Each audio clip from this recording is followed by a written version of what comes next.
After 17 years of marriage, he suddenly told me he was done. He wanted a divorce. I signed quietly and walked away. Months later, he threw a lavish party to announce his engagement to his secretary, on the same beach we once loved. I arrived with a calm smile and an envelope. His father's will was clear: divorce me, lose the fortune. The silence broke when his fiancée screamed. I stood at the edge of Malibu Beach, watching 200 guests celebrate my ex-husband's engagement to Olivia Chin. The same stretch of sand where Austin and I exchanged vows 17 years ago now marked his new beginning. In my hand, the manila envelope held a single document, William's will. Austin had never bothered to read it. Inside was a clause that would cost him $23 million. He just didn't know it yet. Adjusting my sunglasses, I stepped toward the white pavilions, my heels sinking into the sand with each deliberate step. But before you understand why I was here, with the power to unravel everything Austin valued, I need to go back. 3 months earlier, before the divorce papers, before Olivia, I was still playing the role of the perfect corporate wife. Our lives ran on invisible schedules I had memorized like scripture. Thursday nights meant salmon dinner at 7:30 sharp. Austin would walk in at 7:15, change out of his suit, skim his emails, and sit at the table. That Thursday, the last one we'd share as a married couple, though I didn't know it then, I noticed his new cologne before I heard his footsteps. For 15 years, he'd worn the same woody scent I'd bought him, but suddenly he had switched to something bolder, louder, impossible to ignore. "Smells good," he muttered about the food, already scrolling through his phone. A text made him smile faintly before he caught himself, his face returning to its usual mask of indifference. That afternoon, I had spent hours preparing for the Harrison Foundation Gala. 3 hours with vendors, 2 more adjusting the seating chart to keep rivals apart, and 40 minutes memorizing the names of associates' spouses and children. Austin would arrive last minute, deliver the speech I'd written, and collect praise for an event he'd barely considered. "Did you remember Susan Harrison's daughter just got into medical school?" I asked, setting his glass precisely at 2 o'clock from his plate, the way he liked it. "I'm home," he replied flatly, eyes never leaving his screen. 6 months earlier, he would have asked which school, made a note to congratulate Susan. Those relationships had fueled his rise from junior associate to senior partner. Now he barely noticed them. The warning signs had begun small. First, the gym membership. For years, he mocked men who wasted billable hours exercising. Suddenly, he was leaving at 5:30 a.m., training with a 28-year-old named Brad who sent him motivational quotes that made him grin at his phone. His suits grew tighter across the shoulders. He lingered at mirrors and windows. Then came the business trips that didn't align with his cases. The receipt from Lou Bernardine's slipped from his pocket after a so-called partners meeting. Jewelry store charges appeared on our credit card. Each clue was a puzzle piece. I just didn't yet see the picture. His father, William, noticed before I did. Over the years, we'd developed an unlikely friendship, born from Austin's neglect of us both. It started the day Austin forgot our anniversary lunch. William saw me sitting alone at the restaurant, and his face crumbled with shame for his son. "Let me at least buy you lunch," he said, sliding into Austin's empty seat, though I can't make up for his thoughtlessness. That lunch became coffee the next week, then regular Thursday meetings at a quiet cafe. William was everything Austin wasn't: attentive, warm, genuinely interested in my thoughts. He told me stories about Eleanor, Austin's late mother, how she too had spent years managing the invisible labor of being married to an ambitious man. How he'd realized too late what she had sacrificed. "Eleanor would have loved you," William said one Thursday, just 3 weeks before Austin asked for divorce. "She would have seen what I see. A woman giving everything to a man who doesn't deserve it." I had laughed it off, uncomfortable at his bluntness. "Marriage is compromise," I said, the words tasting false even then. "No," William replied firmly. "Marriage is partnership. What you have is servitude dressed in designer clothes." Those designer clothes were another red flag. Austin suddenly decided my wardrobe needed an upgrade. Not for me, but for how I reflected on him. Out went the comfortable pieces I loved. In came structured dresses and painful heels, because, as he said, they made me look more like a senior partner's wife. "The Morrison cocktail party is Thursday," Austin announced one morning. Not asking if I was free, just assuming I'd bend. "I have book club Thursday," I said. Testing him. He actually looked at me then, irritated, surprised, as if the furniture had suddenly spoken. "Cancel it," he said. "This is important. Everything Austin did was important. My book club, my friends, my passions. Those were inconveniences, not priorities." Now standing at his engagement party, watching him laugh with senior partners, his hand resting possessively on Olivia's waist, I realized those 17 years weren't a marriage. They were an act. I had memorized my lines so perfectly, I forgot I was only performing. The envelope I carried wasn't just about revenge or money. It was about stepping off the stage and letting the theater collapse without its most essential support. The pavilions fluttered in the ocean breeze as I approached, but my mind dragged me back to that Thursday night 3 months earlier, when everything shifted. I could still hear the steady clink of plates sliding into the dishwasher, every movement deliberate, as if rehearsed. The kitchen felt smaller that night, the walls pressing in.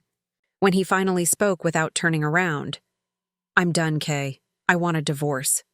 5 words, delivered to the back of his head. I was holding a glass of Malbec, watching tiny ripples tremble across the surface. The refrigerator hummed louder than usual, or maybe the silence made it unbearable. I noticed a water stain on the ceiling, shaped like a question mark, and I focused on it while my marriage dissolved between the dishwasher and the kitchen island. "That's it?" My voice was steady, surprising us both. 17 years and you're done?" Austin finally turned, drying his hands on a dish towel with the same methodical care he applied to everything. His expression was distant, professional, the same face he wore for difficult client meetings. "We both know this hasn't been working," he said, folding the towel into a perfect square. "It's better to be honest." The conversation lasted exactly 12 minutes. I know, because I watched the microwave clock the entire time. Green numbers marking the systematic dismantling of everything we had built. Austin outlined his plan with the efficiency of a corporate merger. He'd already spoken to a lawyer, secured an apartment, and calculated the division of assets. It was clear this wasn't a sudden choice. It was months of planning, delivered in minutes.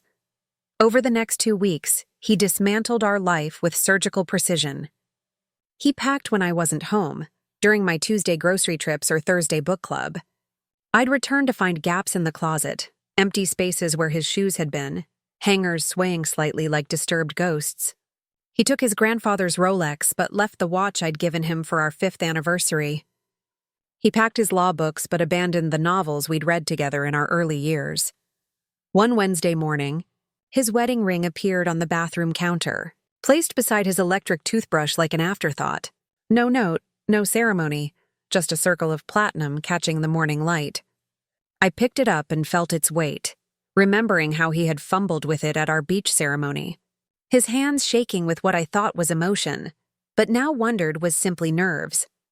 I moved into the guest room, unable to face the indentation he left on his side of the bed, yet his presence lingered everywhere. Dark hairs in the shower drain I couldn't bring myself to clean. The scent of his aftershave clinging to towels. The coffee mug he'd used that final morning still sitting in the sink, because washing it felt like erasing him completely. Our neighbor Janet pretended not to notice when Austin's BMW disappeared from the driveway. She'd wave as she walked her terrier, her smile tight with the discomfort of witnessing failure. The mailman started leaving packages silently on the doorstep, as if divorce might be contagious. Even the house seemed to breathe differently, stretching into the empty spaces Austin had once filled, testing its new dimensions. The divorce papers arrived on a Tuesday, exactly 2 weeks after his announcement. The courier was young, maybe 25, and his discomfort was obvious as he handed me the envelope. "Have a nice day," he mumbled before hurrying back to his truck. I carried the envelope into Austin's former study, Now just a room of empty shelves and a desk too large for the space. The papers were exactly what I expected, a clean division of assets. The house would be mine along with half our investments. Monthly payments that suggested guilt more than generosity. 23 pages reducing 17 years to line items and subclauses. My sister Sarah called while I was reading page 12. "Fight him," she said. "Get a lawyer. Take him for everything." "He's being fair," I replied, running my finger along the terms. "Fair? He's leaving you for someone else, isn't he?"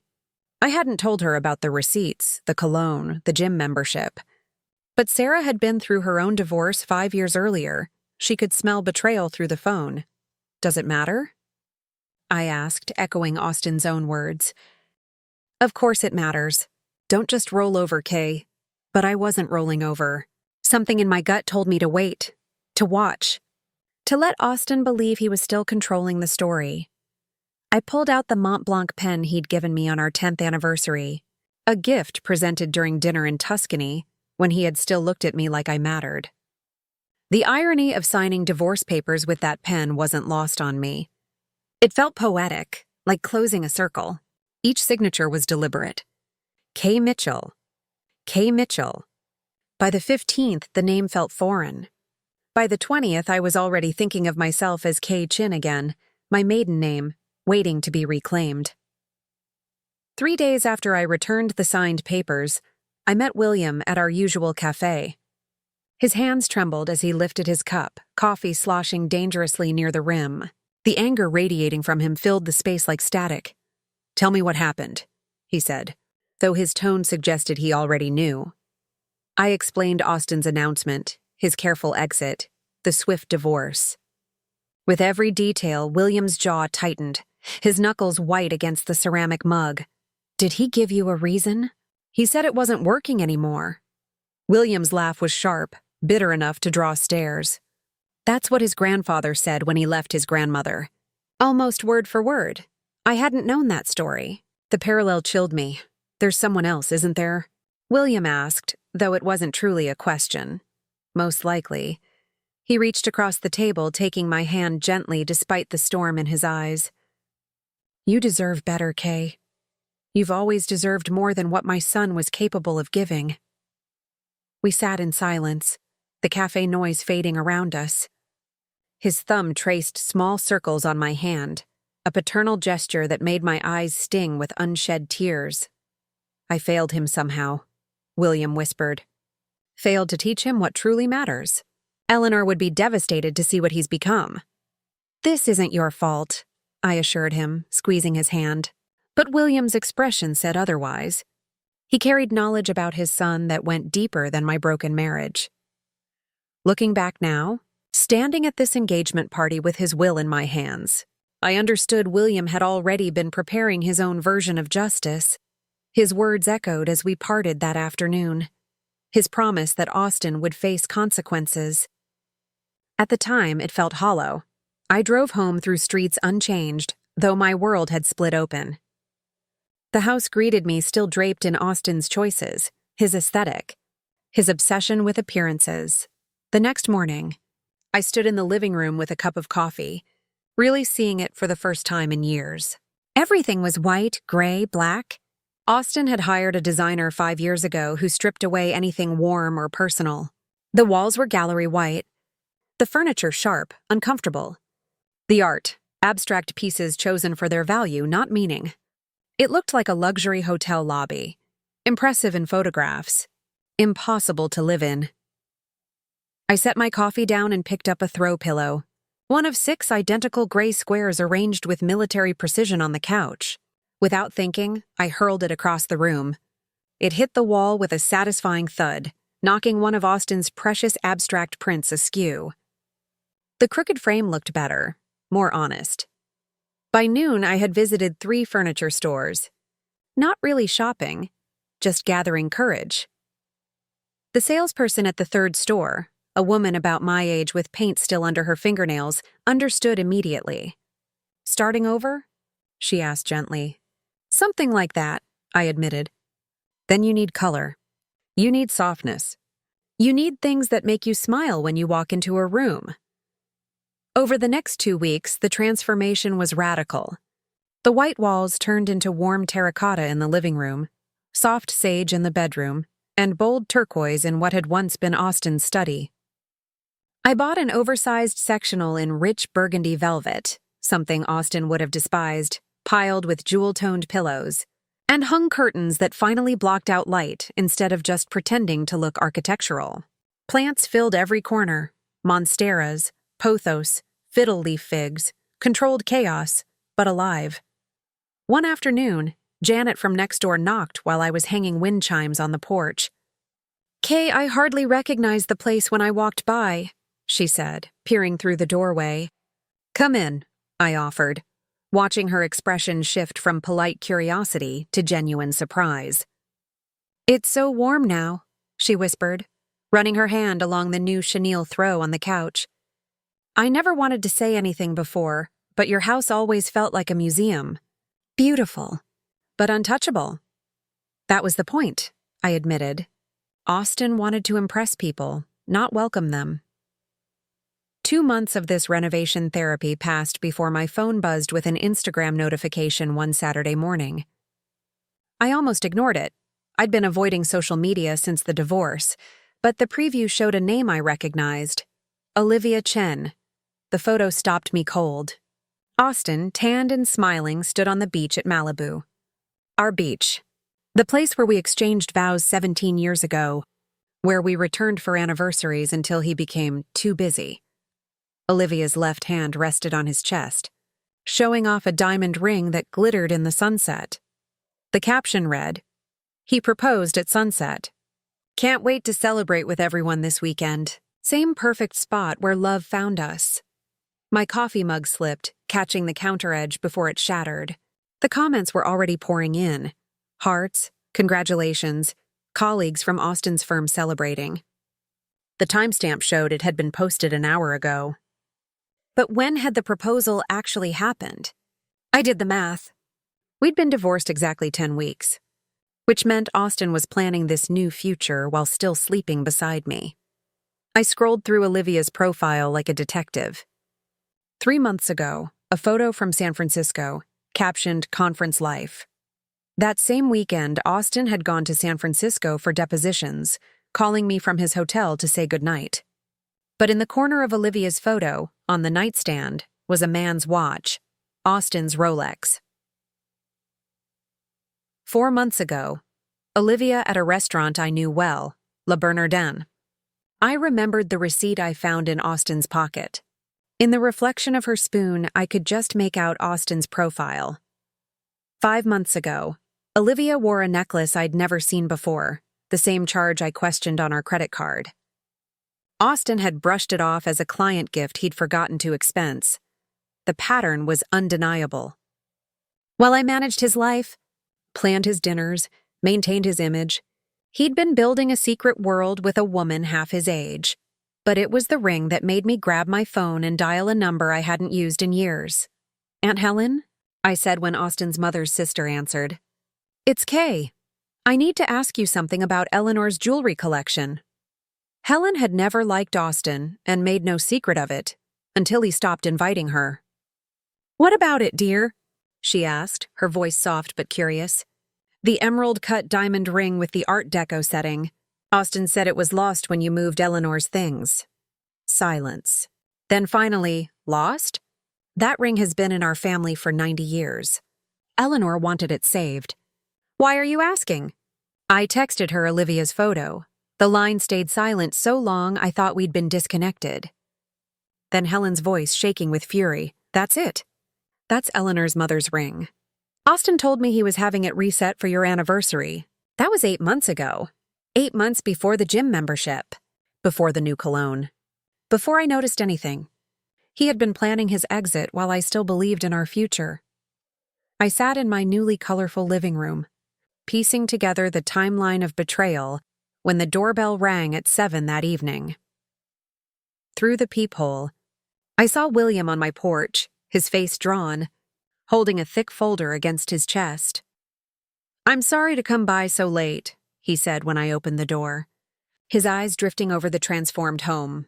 The white walls were gone, replaced with warmth, comfort, life. "You've made it a home again," he said softly, brushing his hand along the restored wooden banister I'd uncovered. Eleanor would have loved this.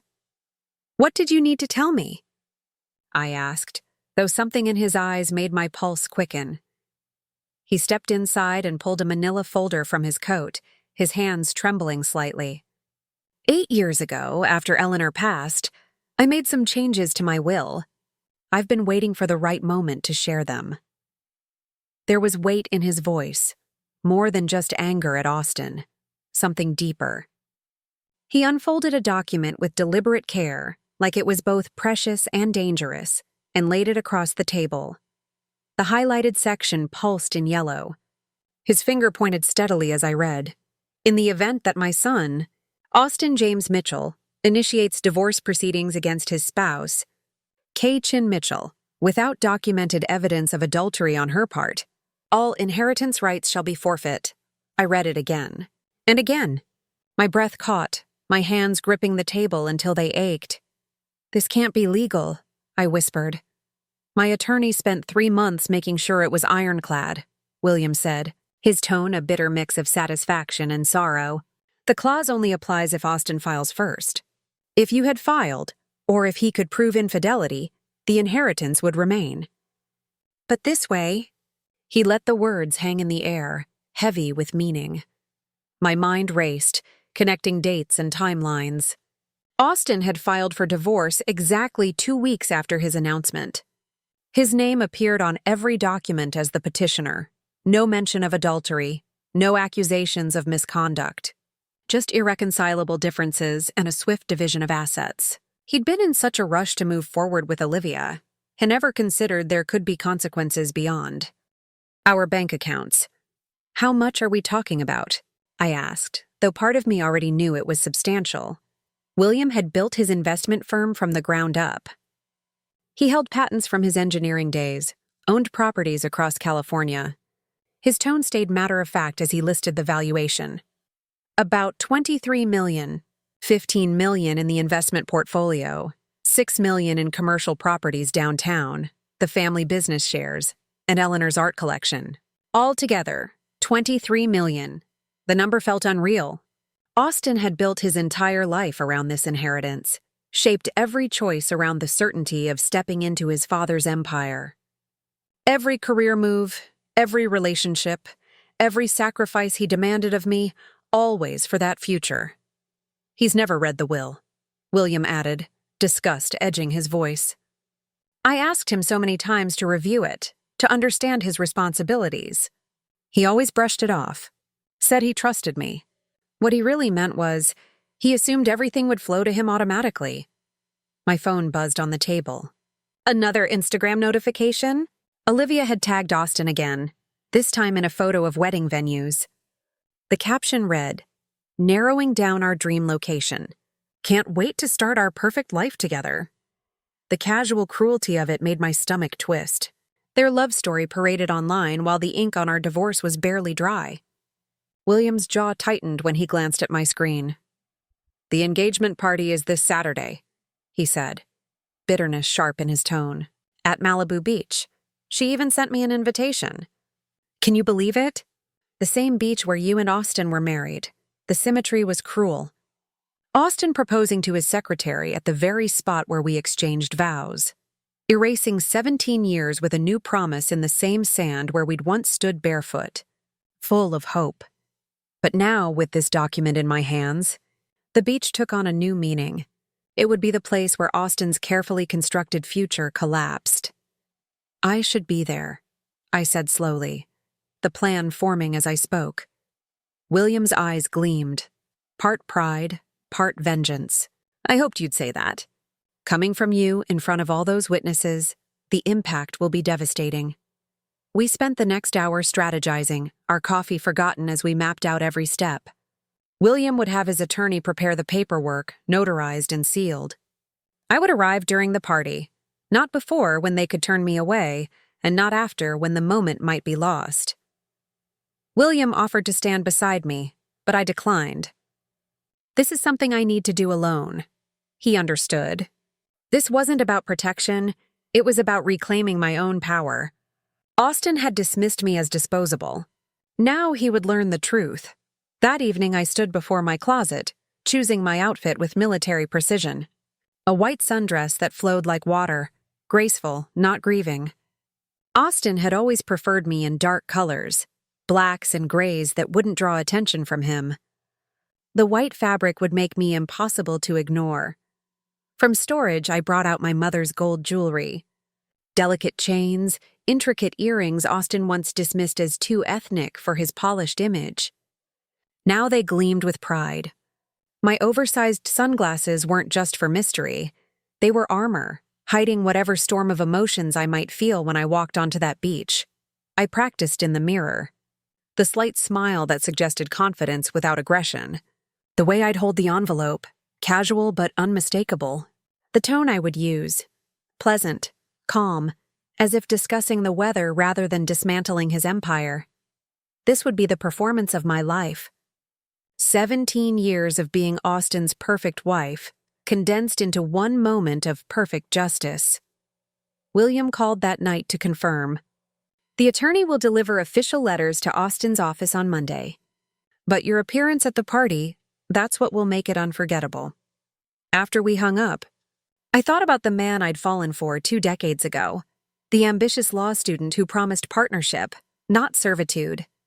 Somewhere between his promotions and his father's fortune, that man disappeared. Saturday wasn't just about exposing a clause in a will. It was about showing Austin that the asset he discarded was the one keeping his empire intact. Saturday morning dawned with the kind of crystalline California sunshine that made everything feel like a film set. I drove toward Malibu with the windows down, letting the salt air whip through my carefully styled hair. The envelope sat on the passenger seat, impossibly heavy for paper. My phone showed 3 missed calls from my sister Sarah. I ignored them. This moment demanded complete focus. By 4:30, the parking lot near the beach was crowded with luxury cars, Mercedes, BMWs, Teslas. Austin's new Porsche gleamed near the entrance like a trophy. I parked my modest Honda between a Range Rover and an Audi. Austin used to sneer that my car didn't fit his image. Today, that simplicity felt like strength. The transformation of the beach was stunning. White silk pavilions rose from the sand like extravagant mushrooms, perfectly angled to catch the ocean breeze. The main tent stretched nearly 40 feet, its peaks reaching skyward in defiance of nature. Beneath it, cream-draped tables held centerpieces of orchids and pale blue hydrangeas, each arrangement more expensive than most families' weekly groceries. I recognized the caterer, Maison Blanc, the same team from our 10th anniversary. Back then, the owner greeted me personally, complimenting my menu. Now, her staff glided through the space with trays of champagne and delicate canapes, flawless as ever. A string quartet tuned near the waterline. The opening notes of Pachelbel's canon drifted across the sand, our wedding song. 17 years ago, I had walked barefoot on this very beach to that music, toward a younger Austin who cried when he saw me. The florist was another familiar face, David from Botanical Dreams, who had captured my vision of wildness restrained. But today, his team placed rigid, controlled arrangements, orchids trapped in geometric vases. Olivia's taste, not mine. I adjusted my sunglasses and walked toward the crowd, my heels sinking slightly into the sand. Heads turned as whispers followed me. The first recognition came from Patricia Hendris, one of the partners' wives, who had dined in my home more than 20 times. Her champagne glass froze midair, eyes widening behind designer shades. "Kay?" she said, loud enough for others to turn. I smiled warmly. "Patricia, how lovely to see you. You look wonderful." She struggled for words, her eyes flicking between me and the main tent where Austin held court. Just behind her, I spotted Robert and James, junior partners from Austin's firm, men who had once spent endless Sunday afternoons watching football in our living room. They exchanged uneasy glances, and Robert even stepped back, as if my presence might be contagious. The ripple effect spread instantly. Conversation stopped mid-sentence.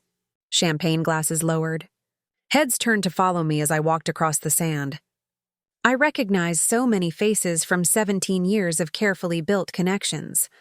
Dr. Morrison from the country club, whose affair with his hygienist I'd quietly kept secret.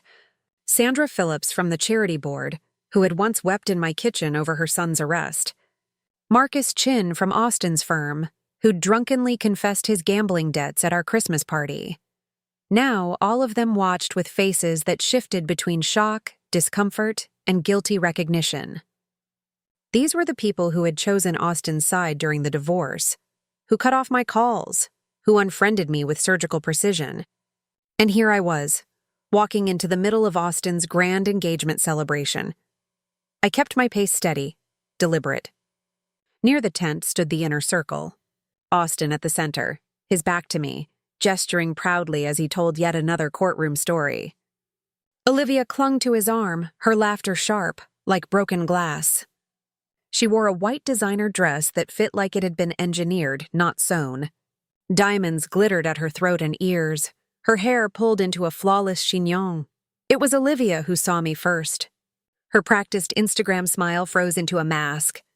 The champagne in her hand trembled, sending ripples through the golden liquid. She clutched Austin's sleeve, nails pressing into his jacket. "Austin," she whispered, though her voice carried in the sudden hush that had fallen over the group. He turned slowly, the way only a seasoned lawyer could, managing his expression like evidence before a jury. Surprise, suppressed, then irritation, smoothed into neutrality. Finally, that fake smile he saved for clients he couldn't stand. "Kay," he said, his voice loud enough for everyone to hear. "This is unexpected." And then I saw him. David Chin, Austin's managing partner. Suddenly the puzzle fit. His features, eyes, jawline, posture, were echoed in Olivia. She wasn't just Austin's secretary. She was David's niece.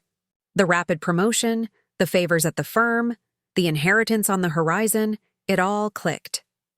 David stepped forward protectively. His eyes were calculating, the look of a man who knew how fast private drama could turn into public fallout. He knew why Olivia was really with Austin, and he knew what it meant for his own influence.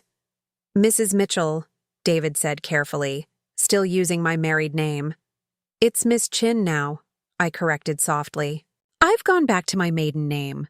The words hit like a small explosion. Olivia's grip on Austin's arm tightened until her knuckles went white. Around us, the party carried on in muted tones, guests pretending to chat while straining to catch every word. The quartet had gone silent. Servers hovered at the edges, trays forgotten in midair. 200 guests, all tied to Austin's professional empire, watching to see how he'd handle the ghost of his past crashing into his polished future. Austin's jaw shifted, calculating his next move. He stepped closer, hand outstretched as though guiding me away. "Perhaps we could discuss this privately," he suggested, loud enough to sound reasonable, but really trying to control the scene. I didn't move. I let his hand hover until he lowered it. The envelope in my palm burned with its own energy. "Oh, I won't take much of your time," I said, my voice calm but clear, carrying across the beach like the host I had once been at his corporate dinners. "I just came to deliver something in person." It seemed appropriate. His eyes narrowed. The smile stayed plastered on, but tension radiated from him. David shifted again, sensing something seismic about to break. Olivia clung tighter, her breathing shallow. "What is this about, Kay?" Austin demanded, his voice edged with authority. I drew the document from the envelope slowly, letting the seal catch the light. "It's about your father's will, Austin. Specifically the moral clause he added 8 years ago." The words landed like stones dropped into still water. Ripples of shock spread through the crowd. Phones lifted, not to check messages but to record. Marcus Chin edged closer, his discomfort replaced by curiosity. "What are you talking about?" Austin's voice cracked, the control gone. "The clause is very clear," I said evenly, holding the paper just out of reach. "If you filed for divorce against me without proof of infidelity, you forfeit your inheritance. Everything transfers to your mother's cancer foundation." The color drained from his face. His mouth opened and shut, no sound escaping. From the crowd, I heard Patricia Hendricks gasp, her champagne glass slipping soundlessly into the sand. "That's not possible," Austin whispered. "Your father's attorney confirmed it." "And it's binding," I said, my tone calm, steady. $23 million, Austin. The investments. The properties. The shares. All of it. David Chin stepped forward, his expression sharpened into calculation, already racing through what this revelation meant for his firm, for his niece, for himself. A senior partner without his inheritance was a very different asset to the firm. That realization seemed to jolt Olivia from her frozen state. She lunged forward, ripping the document from my hand so violently that one of her acrylic nails tore. Her eyes raced across the page, lips moving as she struggled to process the legal language. "This is fake," she whispered at first, then louder, desperate. "This has to be fake. Tell them it's fake, Austin." But Austin didn't move. He stared at the seals, the formatting, the unmistakable language of his father's attorney. His silence spoke louder than any denial could. Olivia's eyes flicked between the document and Austin's pale face, hunting for reassurance that never came. She stumbled back, her heels snapping against the sand with a sharp crack. With a curse, she kicked off both shoes, standing barefoot as the document crumpled in her fist. "You told me," she cried, her voice climbing. "You promised me everything. Your fortune, your properties, our future. Olivia, please." Austin reached for her, but she recoiled violently, nearly knocking over a passing server with a tray of champagne. $23 million. She screamed, the polished facade shattering. "I built my life around money you don't even have." Her raw scream ripped across the beach, startling seagulls into flight. Guests stumbled back, forming a wide circle around us, their expressions caught between shock and fascination. A champagne glass shattered against a rock, the sound slicing through the silence that followed. "You lied to me!" Olivia hurled the crumpled document against Austin's chest. It fell into the sand between them like discarded evidence. "Everything was built on that inheritance. My uncle vouched for you because of it." David Chin's face flushed deep purple, his professional reputation unraveling in public view. He stepped toward Olivia, perhaps to calm her, but she spun on him, pointing a trembling finger. "You knew," she accused. "You had to know something was wrong. You ran the background checks when he joined the firm." The crowd rippled with gasps. Background checks that had missed a $23 million clause, an oversight that undermined David's authority in an instant. Partners exchanged uneasy glances, doubt spreading like cracks in glass. Austin finally found his voice. "Olivia, we can talk. There might be ways to contest." "Contest?" She laughed bitterly, the sound sharp and hollow. "With what money? You're worthless to me now. Worthless to the firm. Worthless to everyone here." She grabbed her purse from a nearby table, toppling a vase of orchids. Water spread across the linen like a stain of defeat. The string quartet stood frozen, instruments hanging uselessly at their sides. The caterers no longer moved, caught between duty and disbelief. "The notification from William's attorney will arrive Monday morning," I said evenly, my voice cutting through the chaos. "But I thought you deserved to hear it first." Austin turned toward me, his eyes blazing with rage. And something else. A grudging respect. He knew he'd been undone, not by legal maneuvers, but by his own arrogance. The paradise he'd staged here crumbled in less than 5 minutes. Olivia staggered toward the parking lot, her uncle chasing after her, their voices carried back on the ocean wind. Guests no longer hid their phones. They were texting, calling, spreading the scandal through Los Angeles's legal world like wildfire.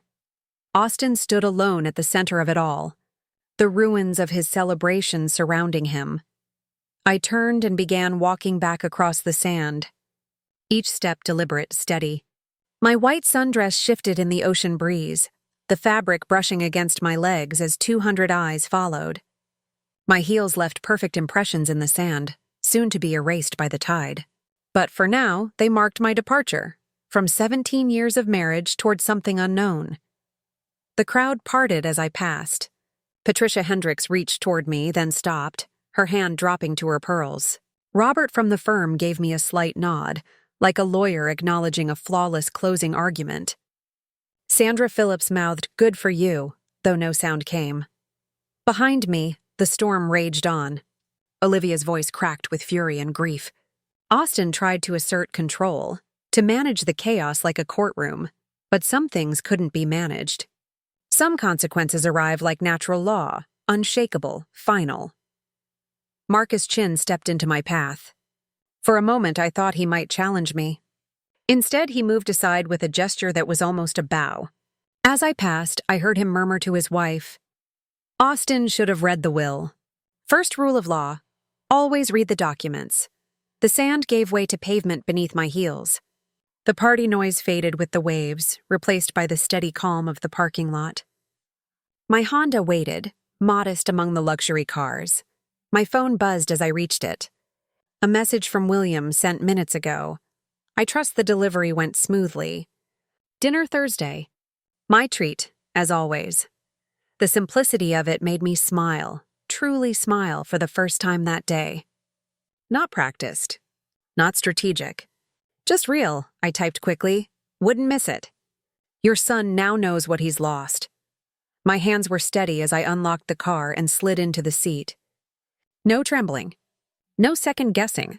Only a calm as deep as bedrock. The peace that comes from finally standing fully in your truth is unlike anything else.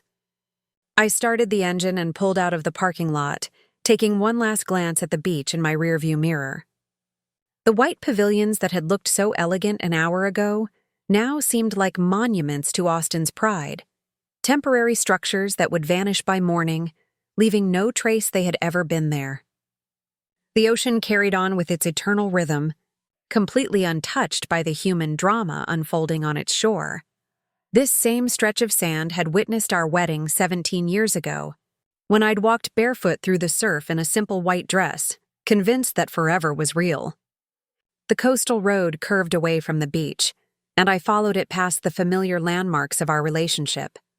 There was Ocean View Restaurant where Austin had proposed, ring in hand, so sure of my answer that he'd already booked our engagement party. Then the Seafoam Inn, where we spent our wedding night, where he carried me across the threshold, promising partnership and equality. Promises that dissolved like morning mist. Each place I passed felt like shedding another layer of the past. Leaving it behind on this stretch of California coast, the woman who had driven to the beach an hour ago with an envelope and 17 years of unspoken hurt wasn't the same one driving away. That woman had been defined by Austin as a wife, a supporter, the quiet foundation of his success. But the woman gripping the steering wheel now was simply Kay Chen. No titles. No attachments. The highway opened up, and I pressed the accelerator, feeling the Honda respond eagerly. What struck me most was that this moment had nothing to do with Austin's financial downfall or Olivia's public shame. It wasn't about the fortune he lost or the consequences waiting for him on Monday morning when William's lawyer made everything official. The truth was both simple and profound. Revenge isn't about plotting someone's ruin. It isn't about humiliation or sabotage. Real revenge is stepping back and letting someone's choices catch up to them, without the safety nets they always assumed would be there. Austin had built his life on assumptions. That his inheritance was guaranteed. That I would stay silent and accommodating. That his father would never call him to account. He was wrong on every count, but none of it was my doing. I hadn't written the clause in William's will. I hadn't pushed him to file for divorce. I hadn't made him chase his secretary or gamble with his future. All I did was deliver the truth at the moment it mattered most. The rest unfolded naturally, like waves pulled by the moon. Traffic was light as I headed toward the city. My mind drifted to Thursday dinners with William, to the house I had already started redecorating, to the art classes I'd signed up for next month. Life felt wider now, richer for having let go of the weight of Austin's demands. The future, once so uncertain when he first spoke of divorce, now stretched ahead with possibility. My phone buzzed again with messages. Sarah, other friends, even numbers I didn't know. Gossip spreads fast, but I ignored them all. There would be time for conversations later. For now, I drove into the sunset with the windows down, my hair wild in the wind, the taste of salt and freedom on my lips. The sky was streaked with orange and pink when I pulled into my driveway. I finally checked my phone. 43 messages. I skimmed past most, stopping only at one from Marcus Chen, sent just 30 minutes after I'd left the beach. Austin in damage control. Partners meeting Monday morning. David Chin recusing himself from all decisions on Austin. Thought you should know. Monday came with the kind of drama Austin would have loved in his old life. At exactly 9 a.m., William's attorney arrived at the firm, requesting Austin meet in the presence of senior partners. The envelope he handed over didn't just announce the forfeiture of inheritance. It included notarized documents, airtight and final. No loopholes. No hope. Patricia Hendricks called me that afternoon, breathless with the thrill of it. He just sat there, she whispered. 5 whole minutes. Didn't say a word. Then he asked to be excused and walked out. Never came back. Security had to box up his office. The Cancer Research Foundation, Eleanor's passion project, released a statement the next day thanking the Mitchell family for their generous $23 million contribution, carefully omitting any mention of scandal. The money would fund research for years, save lives, and turn Austin's selfishness into something selfless. Eleanor would have loved the irony. By Wednesday, Olivia had vanished from Los Angeles. While Austin met with lawyers, movers packed her things in silence. She left the engagement ring on the counter. No note, just a diamond catching the morning light. Beautiful but empty now that its promise was gone. Her social media disappeared. Her LinkedIn quietly updated, Tokyo office. As far from the scandal as she could get, David Chen wasted no time protecting his image. An internal memo distanced him from his niece's personal decisions and Austin's unfortunate circumstances. Everyone knew it wasn't true, but appearances mattered.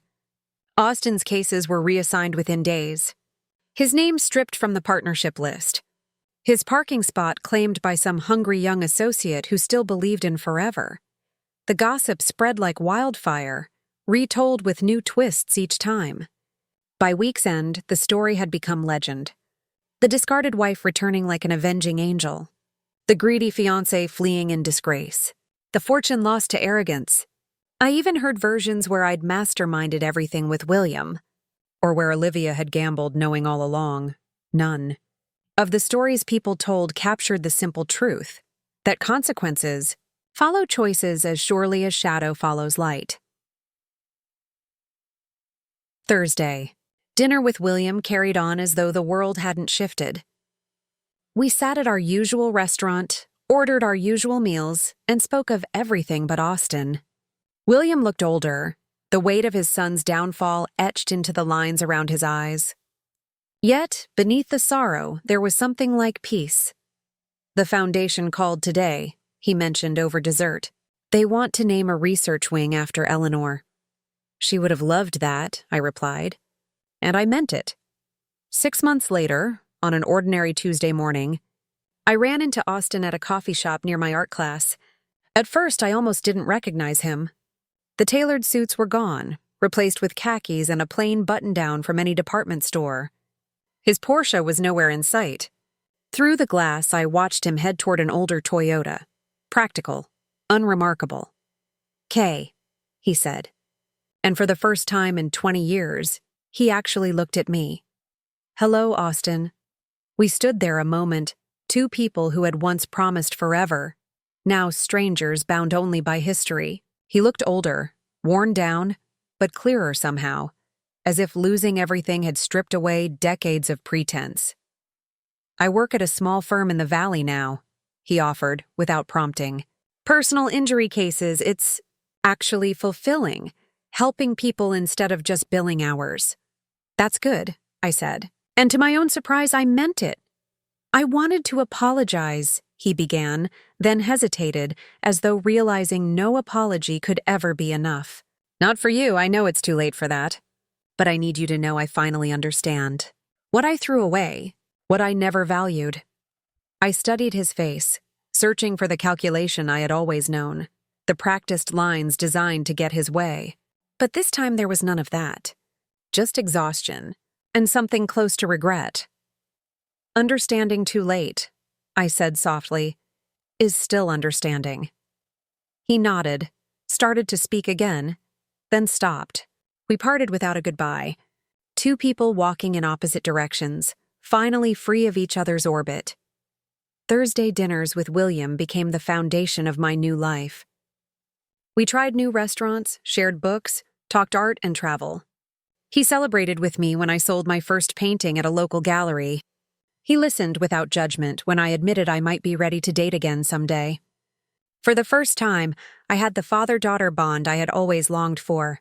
At home, the spaces transformed too. Austin's office became my art studio, north-facing windows flooding the room with perfect light.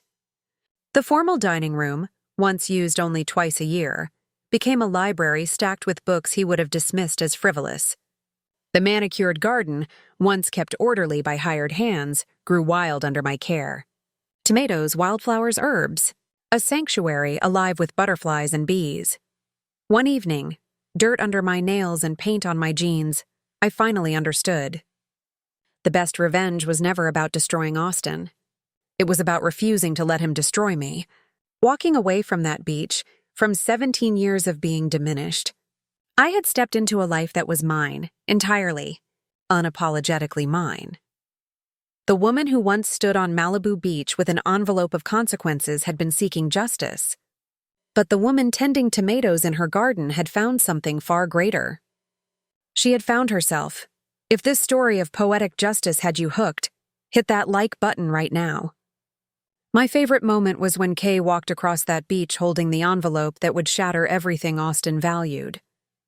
What about you? Share your favorite part in the comments below. And don't forget, subscribe and hit that notification bell so you never miss another story.